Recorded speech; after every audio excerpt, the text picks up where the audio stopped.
the premise of the question is that we're an asset allocator. We are not. We invest exclusively in disruptive innovation, nothing else. What we did do was we concentrated our flagship strategy, so ARKK, and our other strategies, ARKQ, ARKW, ARKF, and we moved in the flagship's case from 58 names in February of 21, when we peaked, down to 27, 28 names. We have a scoring system, and the scoring system is based on variables we believe are very important to innovation. And so we concentrated the portfolio. Many people in the traditional asset management world, when they go through a risk-off period, they will diversify their portfolios by moving closer to their benchmarks. What they're doing is typically selling our kinds of names. Yeah. And so that is why they're putting extreme pressure on them. We'll create losses by selling stocks, and that gives us a tax loss asset, which we have.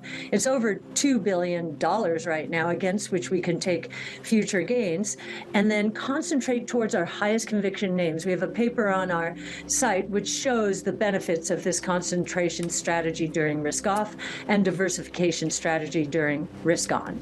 So we're the closest thing to a venture strategy to a venture capital fund in the public equity markets. And a venture fund has a long-term investment horizon. If an investor cannot have that long-term an investment horizon, then they should allocate perhaps a small amount to our strategy, say 1 or 2%, which, by the way, from what we can tell, most advisors have us at that 1 to 3% range. Now, why would you put any if the risk was the volatility that you see on this chart? It is because our companies are going to disrupt the traditional world order. And if we're right, then the large cap benchmarks and even some of the mid cap funds are going to be disrupted. We will be a hedge. Now, I will say and submit to you that last year was the most unusual year of my investment career. And not only mine, but bond investors. So bond investors had the worst year in 200 and some odd years. When interest rates go up 19-fold in less than a year, it's going to kill long-duration assets. Bonds are long-duration assets. They've never seen a year like that. Ark is a long-duration asset. But if we're right, and these companies are going to disrupt the traditional world order, then we want to be on the right side of change, and the market will come our way, away from those benchmarks, which represent the traditional world order, to our strategies. If you look at upstream what's going on, commodity prices are coming down quite dramatically, some by 70, 80%. And I would also say the retail call was very right. I think you'll agree on that. The discounting, we think, is going to continue to work its way through the system from the commodity price level to downstream near the consumer. And you can see this.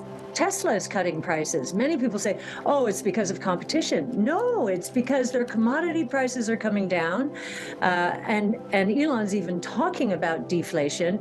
And the cost associated with innovation is coming down because it follows a learning curve. So I think the innovation that our companies are delivering are going to be one part of the deflation. Commodity prices, another. And I will also tell you, the yield curve, the week before last was down, inverted by as much more than 100 basis points.